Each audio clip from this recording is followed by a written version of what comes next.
Bonjour à tous, bienvenue sur Chien et Remote d'emploi. Aujourd'hui, je pars à la rencontre d'Audrey, une éleveuse de Shiba Inu.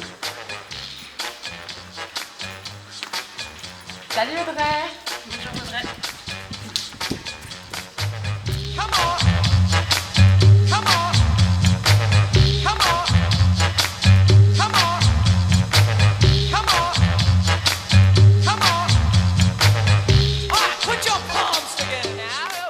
Qu'est-ce que le métier d'éleveur canin? Alors, pour moi, un éleveur canin, c'est quelqu'un qui élève des chiens donc dans le but, en général, de le vendre à des particuliers, donc pour des chiens de famille. Donc avant tout, c'est quelqu'un qui doit être passionné, parce que c'est vraiment un métier qui est à plein temps. On travaille 7 jours sur 7, 24 heures sur 24. Mais ça permet aussi de développer des races, de les faire connaître au grand public. Donc le métier d'éleveur regroupe beaucoup de choses. Parce qu'on peut se dire que c'est juste on fait reproduire dans le fond du jardin notre mâle et notre femelle. Mais c'est pas aussi facile. Donc, l'éleveur canin, quand c'est quelqu'un qui est vraiment passionné, va par exemple participer à des expositions canines. Donc c'est des expositions un petit peu de beauté, on va dire, qui ont lieu partout en France. Il y en a facilement 2 par mois, donc, qui peuvent être aux 4 coins de la France. Donc l'éleveur en général essaye d'en faire régulièrement. Et ça permet de promouvoir la race puisque il y a des visiteurs. Donc il y a des juges qui jugent la race directement, donc la beauté du chien par rapport au standard. Parce que chaque race de chien est régie à un standard, donc il y a un site internet, donc le site de la FCI, qui est donc l'organisation européenne, on peut dire, donc qui s'occupe de tous les standards des races, et qui va avoir des critères suivant chaque race. Donc par exemple au niveau de la taille, de la couleur, des formes des yeux, des oreilles, etc. Donc l'éleveur va en exposition afin de présenter son chien à un juge et de savoir si son chien correspond aux critères de la race et donc serait bien à mettre en reproduction par exemple. Donc ça permet de faire connaître la race au grand public puisque ces expositions canines sont ouvertes à tout le monde, donc n'importe qui peut venir poser, même rencontrer les éleveurs directement. Parce que c'est vrai que c'est pas facile de savoir où il y a un éleveur de telle race. Est-ce que cette race conviendrait à mon mode de vie, par exemple? Donc ça nous permet de rencontrer les éleveurs directement. Donc si l'éleveur est assez sérieux, il va emmener ses chiens en exposition et essayer de faire connaître la race au grand public. Est-ce que tout le monde peut devenir éleveur? Alors, on peut dire oui, tout le monde peut devenir éleveur, mais il faut quand même quelques bases, que ce soit au niveau de l'hygiène, de la génétique. Il y a quand même des bases à avoir, c'est-à-dire qu'il faut quand même être dans le monde du chien à la base si on veut devenir éleveur du jour au lendemain. Mais il existe des formations en général en 2 ans qui permettent d'apprendre beaucoup plus sur tout ce qu'on va faire en fait, au fil des jours, que ce soit les soins apportés aux animaux, l'hygiène dans les locaux, la reproduction, les soins vétérinaires aussi. Tout ça s'apprend quand même. Donc il y a des formations et on conseille vivement de les faire. Après, il faut savoir que quand on s'installe en tant qu'éleveur, en plus de ces formations qui ne sont pas obligatoires mais qu'on conseille de faire, on peut passer le certificat de capacité. Donc ça, on peut le passer, mais il devient obligatoire à partir de 2 portées par an. Donc quand on fait qu'une portée par an en tant qu'éleveur, on peut être éleveur non professionnel. Mais à partir de la 2e portée, on est obligé de se déclarer et de créer une entreprise. Donc de payer les impôts et toutes les taxes qui sont liées. Donc à partir de la 2e portée par an, on doit passer le certificat de capacité. Donc ça, c'est une formation qui peut se faire en 3 jours, donc au niveau de la Société Centrale Canine. On passe un vendredi, samedi, dimanche, et le dimanche, on a un questionnaire qui aborde les points qui ont été étudiés les 2 jours précédents. Et à partir de là, on valide oui ou non notre certificat de capacité. Une fois qu'il a été validé à ce point de vue-là, il y aura quand même d'autres choses à valider. C'est pas si simple. Et on devra voir avec la Chambre d'agriculture.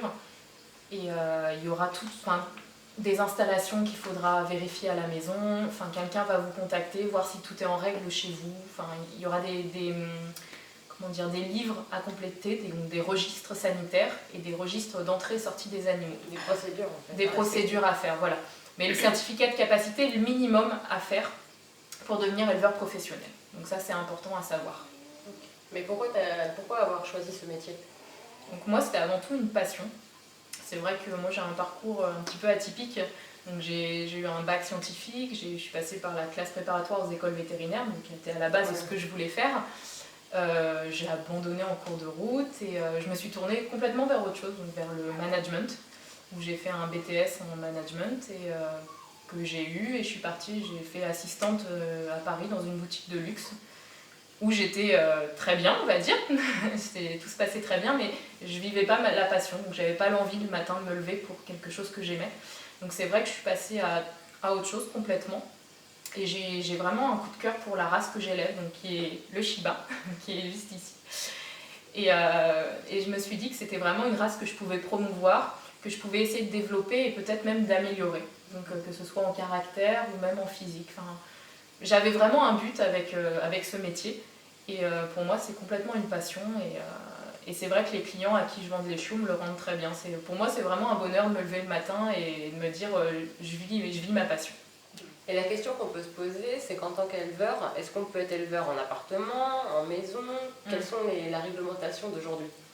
Oui, non, alors, en fait, comme j'ai dit tout à l'heure, il y a des éleveurs donc, pros et des non-pros, on va dire. Donc, à partir de la deuxième portée, on devient pro. Donc à partir de là, il faut déclarer son entreprise, on va payer des taxes et surtout, donc, comme j'ai aussi dit, le certificat de capacité. Donc on aura déjà passé le certificat de capacité.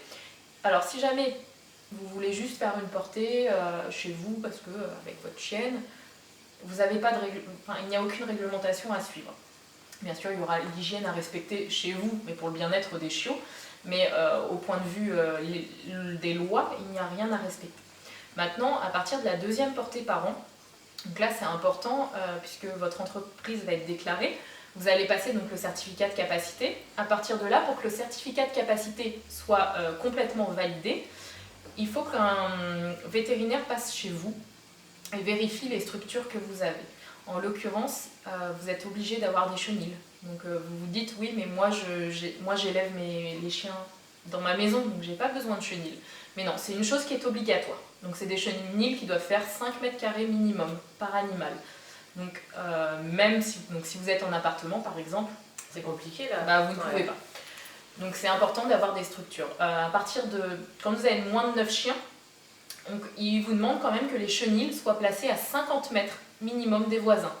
Donc pareil, si vous avez une maison mitoyenne, un petit jardin, ce n'est pas possible. Quand on a plus de 9 chiens, là ça doit être à 100 mètres des voisins.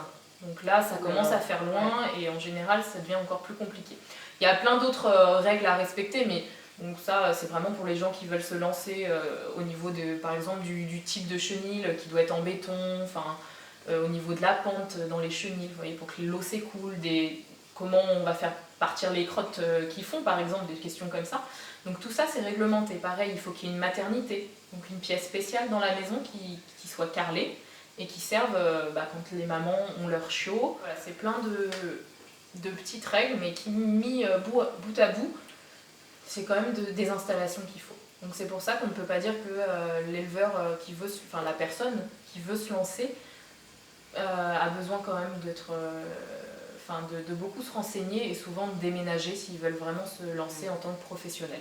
Donc peut-être commencer en tant avoir juste une portée par an et peut-être après par la suite voir pour plus. Voilà, voir pour plus, mais il y a quand même pas mal de réglementations à suivre. Qu'est-ce qu'un affixe? Alors, donc ça c'est l'affixe, c'est le nom de l'élevage, on va dire. Donc, à partir du moment, pro ou non pro, hein, attention, on n'est pas obligé d'être éleveur professionnel pour avoir un affixe. Donc l'affixe, c'est un nom de famille, comme on peut dire. Donc par exemple, votre chiot aura un nom. Donc s'il s'appelle Médor, ça sera Médor et l'affixe qui est derrière. Donc ça, c'est sur le pédigré. Donc bien sûr, un affixe, ça ne compte que pour les chiots avec pédigré. Donc on appelle l'OF en France. Donc c'est un nom différent suivant les pays. Donc en France, c'est l'OF. Un affixe, ça engage à d'autres choses aussi, c'est-à-dire qu'on achète un affixe, donc un affixe c'est un nom unique, c'est-à-dire que si on veut prendre un affixe, il faut qu'il n'existe nulle part ailleurs dans le monde, donc c'est important. Donc c'est-à-dire que souvent on met plusieurs choix pour faire la demande d'affixe, et il y en a un qui est retenu, celui qui ressemble moins à ceux qui existent déjà, et que vous avez mis dans votre liste. Donc à partir de là, quand on prend un affixe, on s'engage à plusieurs choses auprès de la FCI. Donc ce que j'avais dit tout à l'heure, c'est l'organisation qui régit un peu tout ce qui est au niveau de l'élevage et du chien en Europe. En Europe, et d'ailleurs il y a quand même d'autres pays non européens qui sont rattachés à la FCI. Par exemple, quand on prend un affixe, on s'engage à ne produire que du chien LOF, donc avec pédigré. Normalement, si on produit un chien non LOF, c'est-à-dire qu'on vend le chien mais sans pédigré à la personne, l'affixe nous est retiré. Donc ça, c'est important à savoir. Après, si vous allez chez un éleveur qui n'a pas d'affixe, ça ne veut pas dire que son travail est de mauvaise qualité. C'est quand même important de le souligner. Il ne faut pas rechercher des éleveurs qui ont un affixe en se disant forcément ils feront mieux que ceux qui n'en ont pas. Mais on sait qu'un éleveur qui a un affixe, en général, c'est un éleveur qui veut suivre son travail, puisque les personnes vont voir le nom du chien, que ce soit en exposition ou même en lisant un pédigré, et se dire bah tiens, il a 7 affixes, ça veut dire qu'il vient de 7 élevages. Donc c'est quand même une traçabilité au niveau du chien. Donc en général, les éleveurs qui ont une passion, qui sont sérieux, prennent un affixe afin de pouvoir retracer leur chien, et puis même pourquoi pas de définir un type. C'est-à-dire qu'après on dira bah lui, ce chien il ressemble à les chiens qui ont 7 affixes. Donc ça en général c'est pour les éleveurs qui ont une notoriété, qui sont là dans le milieu depuis assez longtemps et qui produisent un type, donc c'est-à-dire un physique qui est assez particulier, que les gens peuvent reconnaître grâce à leur affixe. Donc d'où l'importance de celle-ci. Et pour un éleveur qui veut justement un affixe, est-ce que ça lui revient cher justement? Alors l'affixe, on compte 180 € à peu près. Oui, c'est pas excessif et c'est à vie. Donc c'est-à-dire que plus personne pourra prendre l'affixe que vous avez choisi. Et si par exemple vous souhaitez en changer, il faudra repayer 180 €. Donc ça c'est important. On peut changer d'affixe, mais c'est-à-dire qu'on ne pourra pas le rechanger sur les chiens qu'on a déjà produits. Donc en général on garde l'affixe à vie, c'est important ça. À part si vous avez des chiens non LOF et que vous vendez des chiens non LOF, du coup l'affixe vous est retiré directement. Pas directement, mais voilà, en général, s'il y a un contrôle et qu'on voit ça, l'affixe nous est retiré et on n'a plus le droit normalement de la revoir. Okay. Malheureusement, ce n'est pas des contrôles qui sont faits assez souvent, mais dans le meilleur des mondes, ça devrait être ça. C'est-à-dire que même si par exemple en Shiba, on peut avoir des chiots qui sont blancs, donc c'est pas grave du tout, mais ils ne sont pas confirmables. C'est-à-dire que quand on a un chien LOF, il naît avec un pédigré. Et si jamais vous voulez le faire reproduire, il faut le passer devant un juge. Le juge va regarder s'il correspond aux critères de la race, donc le fameux papier où il y a tous les petits critères, la taille, la couleur, etc. S'ils sont blancs, ils ne correspondent pas aux critères de la race, puisque le blanc Shiba, par exemple, n'est pas reconnu. Donc dans ce cas-là, le juge vous dira que votre chien ne peut pas être confirmé. Ça veut dire qu'il reste LOF, mais provisoire. Il ne pourra jamais avoir des bébés qui seront LOF. Donc ça c'est important parce qu'il y a des éleveurs qui, par exemple, si le chiot ils voient qu'ils ne pourront jamais être LOF, donc qui est blanc, vont se dire je ne vais pas l'inscrire au LOF. Comme ça, ça ne sert à rien de l'inscrire, vu que de toute manière, il ne pourra pas être confirmé.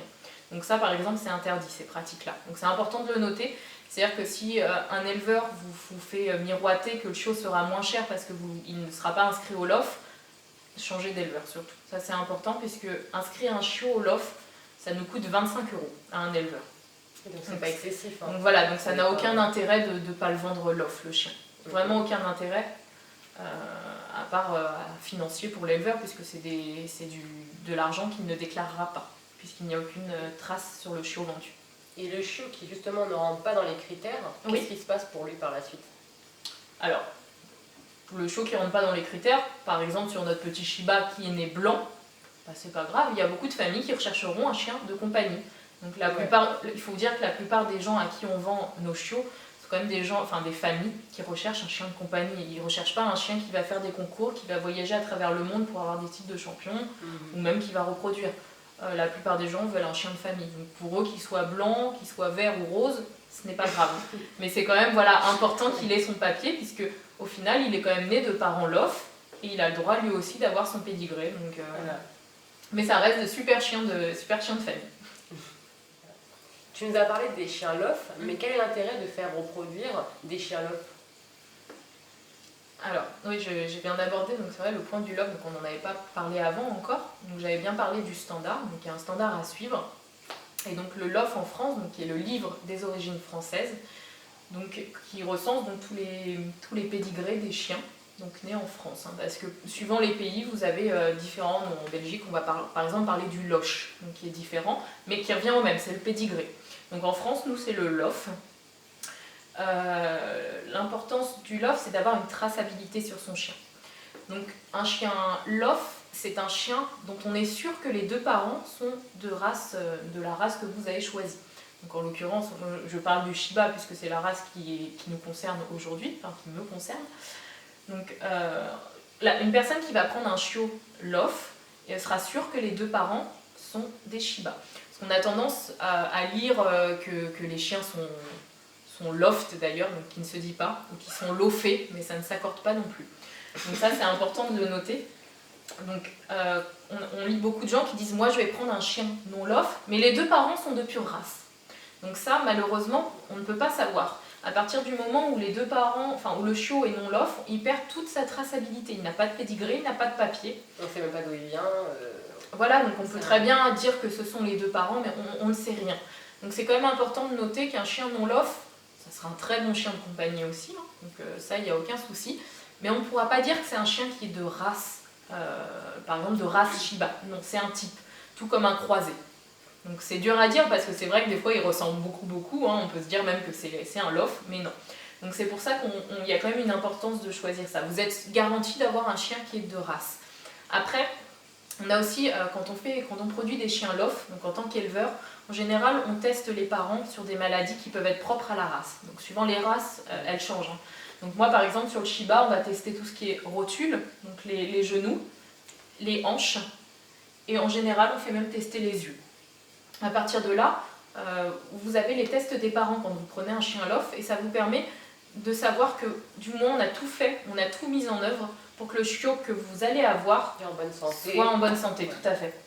Donc je dis ça parce que c'est vrai que des fois les gens nous disent que les non-lof ne sont pas plus malades que d'autres. Ils n'ont pas forcément tort, parce qu'en soi, un non-lof, ça ne veut pas dire que ça sera un chien malade, mais c'est un chien où on a beaucoup moins de recul. Donc on ne connaît rien des parents, donc forcément, en général, si les maladies se déclarent, on n'a aucun antécédent. Donc comme sur les chiens lof, on a beaucoup plus de recul, en général, les maladies apparaissent moins souvent, puisqu'on teste au fur et à mesure des générations. Donc ça, c'est important à noter, d'où l'intérêt de prendre un chien lof. C'est un chien qui est plus cher, donc ça c'est sûr. Ça peut arrêter au niveau du budget, puisque les gens n'ont pas forcément les moyens de payer un chien lof, et que pour la même race de chien, ça peut être quasiment moitié prix, un chien non lof. Mais il faut penser que sur des frais vétérinaires, sur du long terme, ou des frais de comportement aussi, parce que beaucoup de non-lof viennent des pays de l'Est, tous ceux qui sont issus par exemple d'animalerie. Et en général, c'est un comportement qui peut être dur à gérer, puisque ce sont des chiens qui ont été retirés trop tôt de leur maman, ou des mamans qui vivaient dans de mauvaises conditions, même d'hygiène, donc qui peuvent créer des troubles sur les chiots. Donc ça, c'est important de le noter, parce qu'on a tendance à faire une économie à l'achat, mais sur du long terme, au final, on en perd encore plus. Voilà, on peut en perdre beaucoup plus, parce que beaucoup vont directement chez le vétérinaire parce qu'il y a des soucis de gastro, de comportement, enfin, on perd beaucoup plus d'argent en général sur du long terme, et on a payé même des fois le double d'un lof. Donc ça, c'est important, c'est important de le noter. Et vous, en tant qu'éleveur, est-ce que vous pouvez vendre des chiens non inscrits au lof? Alors, en tant qu'éleveur canin, oui. Donc ça, c'est important de le noter. C'est-à-dire que les chiens non-lof ne sont pas interdits.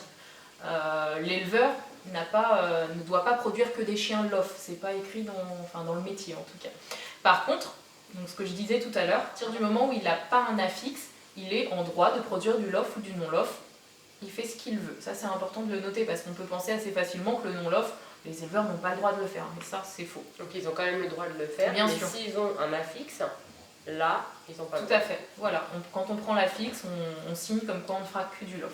Ça, c'est important. Okay. Et comment expliquerais-tu les différences de prix qu'il y a entre certains chiots? Alors, déjà, les différences de prix entre le lof et le non-lof, parce que c'est vrai, comme je l'ai abordé tout à l'heure, j'ai dit que ça coûtait 25 € de demander un pédigré. Donc c'est vrai que quand on voit que le prix du non-lof est quasiment de moitié du lof, on pourrait se demander où va cette moitié. Donc il faut savoir que les éleveurs, en tout cas, qui produisent du lof, en général donc, font tous les tests de santé, comme j'ai dit tout à l'heure, donc ça a un coût assez important par chien. Font des expositions qui se trouvent pas juste à côté de chez nous, donc pareil, ça a un coût assez important. On a tout ce qui est import, puisque on ne peut pas tourner toujours autour des mêmes chiens. Et quand on veut bien faire les choses, on est obligé d'apporter du sang neuf de temps en temps à un élevage. Donc ça, c'est des chiens qu'on va importer, donc pas forcément de l'éleveur qui habite à côté, mais plutôt d'autres pays directement. Donc ça, on chiffre en plusieurs milliers d'euros pour un reproducteur qu'on veut amener à notre élevage. Donc tout ça, ça s'amortit pas tout de suite, donc c'est sur du long terme. Donc en général, le prix du lof est plus important aussi, même par rapport au saillies. C'est vrai qu'on a tendance à aller chercher un mâle qui convient le mieux à notre femelle. Des fois, il se trouve à 1500 km. Donc on va aller faire les 1500 km et sur des races qui ont 2-3 chiots, tout cela, ça a un impact. Donc, il faut comprendre que les éleveurs qui vendent des lofs assez chers, c'est pas forcément des éleveurs qui veulent s'en mettre plein les poches, mais plutôt des éleveurs qui ont beaucoup de frais à côté aussi et beaucoup d'investissements dans l'élevage. Donc ça, c'est important de le noter. Vous avez aussi tout ce qui est je vais appeler ça le SAV, mais un éleveur qui vend ses chiots, un éleveur du moins consciencieux, il voudra avoir un suivi sur le chiot. Et même, les gens ont beaucoup de questions à poser en général quand c'est le premier chien. Donc ça, on le voit beaucoup, on a des fois des messages tous les jours, des appels tous les jours au début quand on vend un chiot. Et c'est vrai que ça prend du temps. C'est aussi du temps qui nous est payé, entre guillemets, mais qui fait partie du prix du chiot. Donc un suivi tout au long de la vie, donc c'est quand même 15 ans. Donc 15 ans de suivi sur le chiot. Donc c'est vrai qu'on a beaucoup de questions au début, mais on sera toujours là, même par la suite. Moi, par exemple, je propose même à mes clients de garder leur chien pour les vacances. Et tous les clients qui achètent un chiot chez moi, c'est gratuit. Donc si j'ai de la place, ils peuvent venir amener leur chien. Et moi, je suis contente de revoir le chiot d'ailleurs que j'avais fait naître. Mais voilà, c'est plein de choses, des petits plus qu'on aura en prenant le chien chez l'éleveur. Des petits services voilà, qu'on ne retrouve pas forcément en achetant le chiot dans l'animalerie, même pas du tout. Parce qu'on ne va pas se rappeler le vendeur pour savoir pourquoi le chiot a fait caca mou aujourd'hui, ou pourquoi il a une petite plaie, ou pourquoi il se gratte, ou quoi que ce soit. Donc c'est vrai que ça, c'est quand même un impact sur le prix. Donc, après, il y a certains éleveurs qui ne le font pas, ça, aussi. Voilà, c'est ça. Donc ça, il y a malheureusement certains éleveurs qui ne le font pas. Donc, mais là, on parle vraiment des éleveurs passionnés et consciencieux. Donc si jamais vous tombez sur un éleveur comme ça, donc c'est un éleveur qui va vouloir même suivre son chiot. Moi, je suis très contente d'avoir des photos tous les jours, toutes les semaines, etc. Et c'est quelque chose qui m'intéresse, même au point de vue de mon élevage en soi, puisque voir si la portée était intéressante, même au niveau caractère, voir s'il faudrait que je refasse, que chaque parent donne, etc. Donc c'est quelque chose qui, pour un éleveur qui est passionné par ce qu'il fait, est très intéressant à suivre. Et voir comment vieillit justement le chiot qui est parti de chez vous et qui est par la suite adulte. Tout à fait, c'est ça. Et aussi, on a, donc, vous parliez des différents prix. Tu parlais des différents prix. On peut avoir des chiots de plus ou moins chers sur les portées. Donc par exemple, tout à l'heure, je parlais du blanc chez le Shiba. Donc, le blanc est un chien qui aura son pédigré à la naissance, mais c'est un chien qui sera non confirmable. Donc en général, c'est un chien qu'on vendra moins cher. Donc ça, c'est important. Donc, pas parce qu'il est de mauvaise qualité ou parce qu'il est défectueux, mais juste parce qu'il sera non confirmable. Donc les personnes, s'ils veulent le reproduire, ne pourront pas. Donc ça, c'est important. Après, sur des portées où vous verrez peut-être des différences mâles-femelles au niveau des prix, moi, je ne le fais pas. Après, si des éleveurs le font, c'est souvent dû à l'offre et la demande. C'est-à-dire que si on leur demande que des femelles tout le temps, malheureusement, les probas font qu'on n'a pas que des femelles tout le temps dans nos portées. Donc, ils vont peut-être mettre les mâles un petit peu moins chers pour essayer d'attirer les clients à prendre un mâle et pouvoir quand même écouler les chiots qu'ils ont. Donc souvent, c'est dû à ça, la différence de prix. Tout comme si jamais vous avez des gens qui veulent absolument une certaine couleur dans la race et que tout le monde veut cette couleur, peut-être que l'éleveur le vendra un petit peu plus cher. Et comme ça, les gens aussi choisiront l'autre couleur parce qu'elle est moins chère. Enfin, essayer que tous les chiots trouvent une famille et peut-être essayer de promouvoir les chiots un petit peu moins demandés en baissant le prix, par exemple. Il y a des éleveurs en fait qui vendent leurs chiots aussi à des animaleries. Quel est l'intérêt pour eux en fait? Alors, pour moi, on ne parlera pas d'éleveurs passionnés dans ce cas, puisqu'il n'y a aucun suivi du chiot qui part en animalerie. Alors pour moi, c'est plus un intérêt financier, on va dire, puisque en général, les éleveurs qui font ça sont des éleveurs presque des éleveurs usines.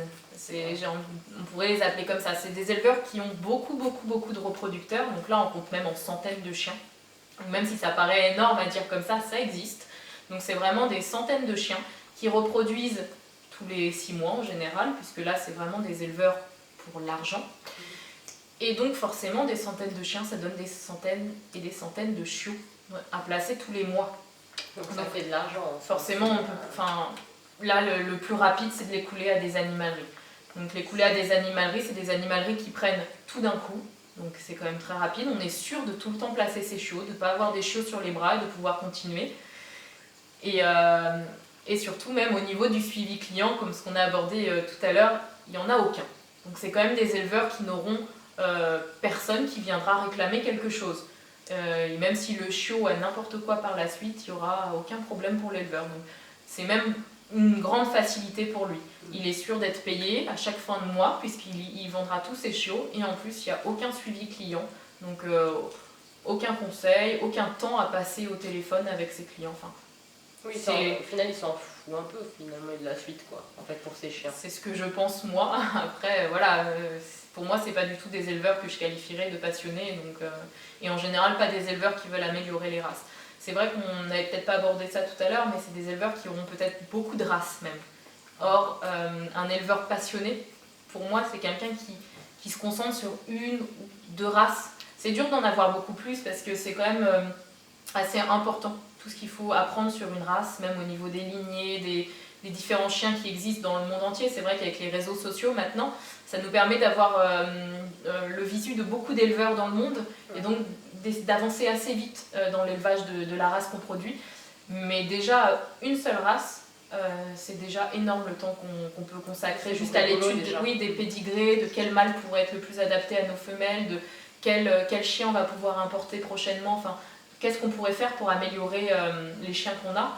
Et c'est pour ça que quand on commence à voir des éleveurs multiraces, donc 4, 5, 6, 7 ou même plus, c'est des éleveurs qui forcément ne peuvent pas être à fond sur une seule race et ne peuvent pas vraiment essayer de l'améliorer ou de la développer. Pas forcément des mauvais éleveurs non plus, mais pour moi, c'est pas des éleveurs qui essayeront de tout faire pour améliorer la race en tout cas, et la promouvoir. Et pourquoi est-il important de prendre un chiot chez un éleveur plutôt qu'en animalerie? Alors on revient au fait de connaître en fait les antécédents du chiot. C'est vrai que la personne qui va acheter son chiot en animalerie n'a pas conscience des conditions de vie des parents, ou même d'où est né le chiot tout simplement, d'où il provient, quel était même le caractère des parents, leur état de santé. En fait, il n'y a aucune traçabilité. Donc, il existe des chiots LOF en animalerie. Donc ça, l'animalerie ne vend pas forcément que des non-LOF. Ils vendent aussi des LOF. Donc on pourrait se dire, mais pourquoi pas prendre le LOF en animalerie, tout simplement. Mais c'est vrai que moi, je trouve ça important de visiter un élevage, même avant de prendre votre chiot, de pouvoir voir dans quelles conditions vivent les parents. Parce que même si il y a une réglementation en France, elle n'est pas toujours respectée, donc c'est quand même bien de pouvoir voir si les parents ont l'air en bonne santé, s'il n'y a pas d'abus au niveau de la reproduction. Parce que des chiens qu'on reproduit toutes les chaleurs depuis bébé, c'est des chiens qui ne sont forcément pas en très bonne santé, qui peuvent être très faibles. Voir si l'éleveur tient à ses chiens un minimum, s'il a envie de savoir où partent ses chiots. Enfin, essayer de voir tout simplement s'il est passionné en allant visiter l'élevage. C'est vrai que dans l'animalerie, vous n'aurez affaire qu'au vendeur, qui va peut-être vous promettre monts et merveilles avec votre chiot, mais vous n'aurez aucune information sur les parents.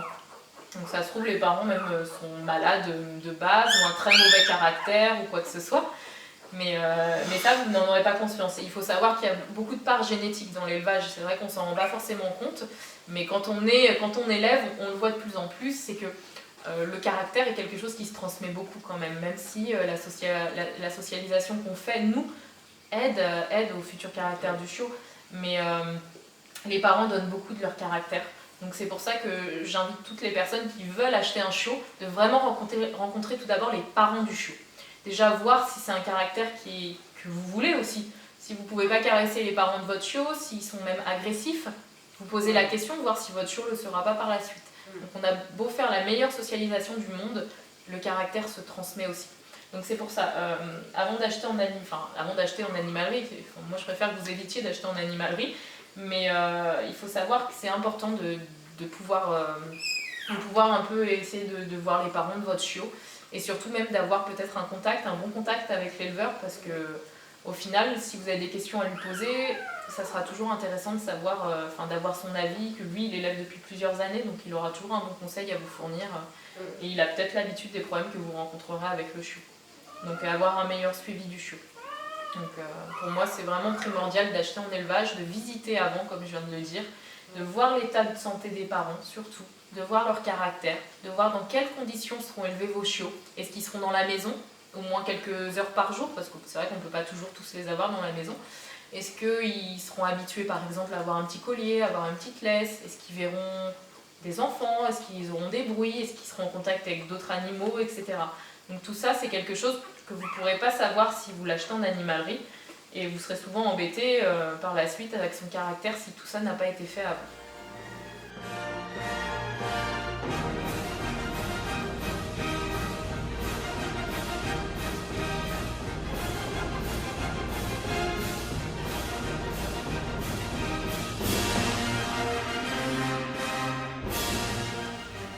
Beaucoup d'internautes nous ont posé une question que je vais transmettre du coup à Audrey pour avoir la réponse. Du coup, quelles sont les difficultés de ce métier?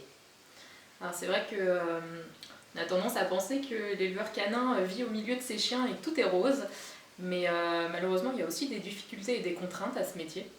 Donc tout d'abord on peut parler des difficultés financières, puisque il faut savoir qu'on a beaucoup à débourser tout au long de l'année, que ce soit en croquettes, en frais vétérinaires, et qu'on encaisse l'argent qu'à la vente des chiots. Donc il faut quand même avoir de l'argent de côté en attendant pour pouvoir payer un minimum les charges qu'on doit payer. Donc ça c'est quand même important parce qu'on a toujours des frais tout au long de l'année, mais les chiots ne sont pas tout au long de l'année. Donc ça faut quand même pouvoir prévoir. On a aussi tout ce qui est frais qu'on n'attendait pas forcément. Donc des césariennes, des reproductions qui malheureusement ne se passent pas toujours très bien. On a aussi tout ce qui est les chiots qui sont morts-nés. Malheureusement c'est aussi la réalité de l'élevage.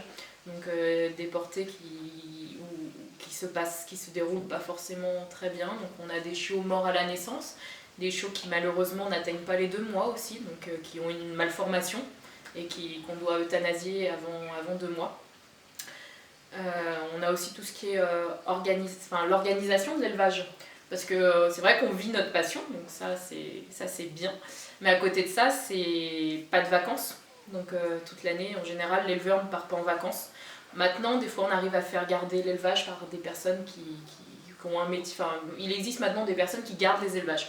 Mais c'est quand même une confiance qu'on doit accorder pour faire garder nos chiens quand on n'est pas là. Donc beaucoup d'éleveurs ne partent pas en vacances.